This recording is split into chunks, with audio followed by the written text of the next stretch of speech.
Good evening, family. Good evening. 10:15 p.m. November 8.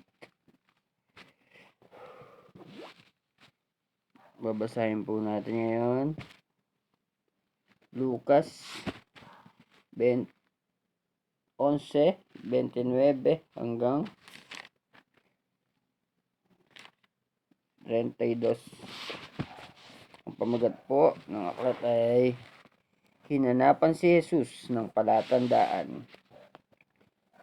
Nang dumaragsa ang mga tao, sinabi ni Jesus, napakasama ng mga tao sa panahong ito.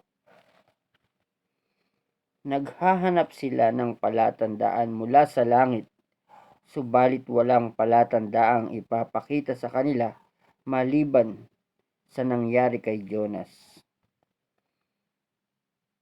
Kung paanong si Jonas ay naging isang palatandaan sa mga taga-Ninibe, gayon din naman ang anak ng tao ay magiging palatandaan sa mga lahing ito.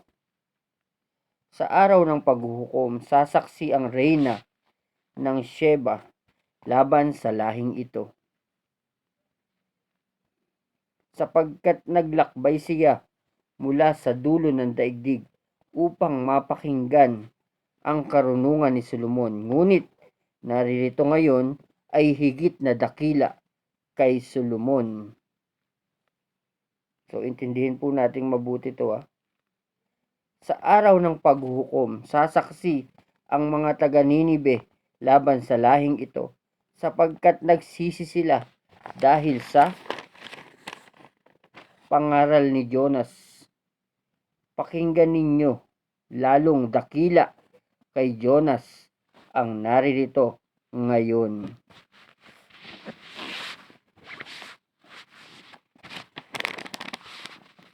So, dito sinasabi kung bakit sinabi ng Diyos na napakasama ng tao. Dahil nga sa pangyayari. At dito sinasabi na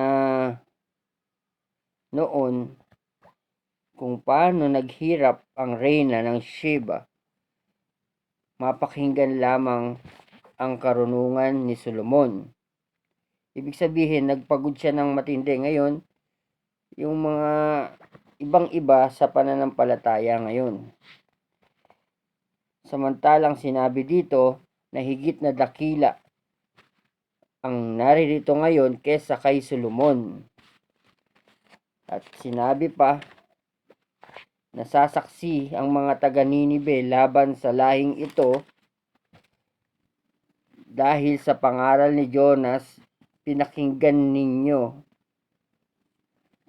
nila si Jonas dahil sa pangaral niya. At sinabi rin dito na mas higit kay Jonas ang naririto ngayon. So, ibig sabihin, alam naman natin na ang Ninibe ay na dapat na bubuwagin o kaya ay parurusahan ng Diyos. Pero dahil sa pangaral ni Jonas, nakinig ang mga taga-Ninibe, kaya hindi tinuloy ng Diyos ang kanyang binabalak. Nasasaksi sa lahing ito na tinawag ng Diyos na masama. So, unawain ninyong mabuti na tayo ba ay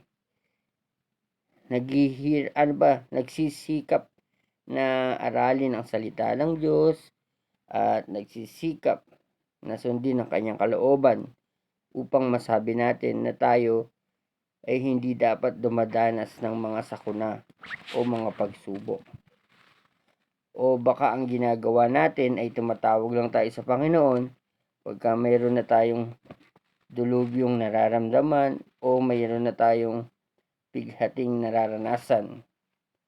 So, family, maipapayo ko lang sana bilang basic ng pananampalataya natin sa Diyos, manalangin tayo sa araw-araw, Tapos, magpasalamat tayo at humingi tayo ng tawad parati sa Panginoon. Hindi tayo dapat tumatawag sa Diyos pagka may kailangan lang tayo. So, ugaliin natin na lagi tayong nag-iisip patungkol sa Diyos kung paano tayo sa Kanya magpapasalamat, hihingi ng tawad, at magpupuri. Sa pangalan ni Jesus, maraming salamat po. Patawarin niyo po kami sa aming mga kasalanan. Nagawa sa isip, sa salita, sa gawa, sa espiritu, at sa laman. Pagpalain niyo po ang magpapala sa amin. At ingatan niyo po ang mag-iingat sa amin. Maraming salamat po sa pangalan ni Jesus.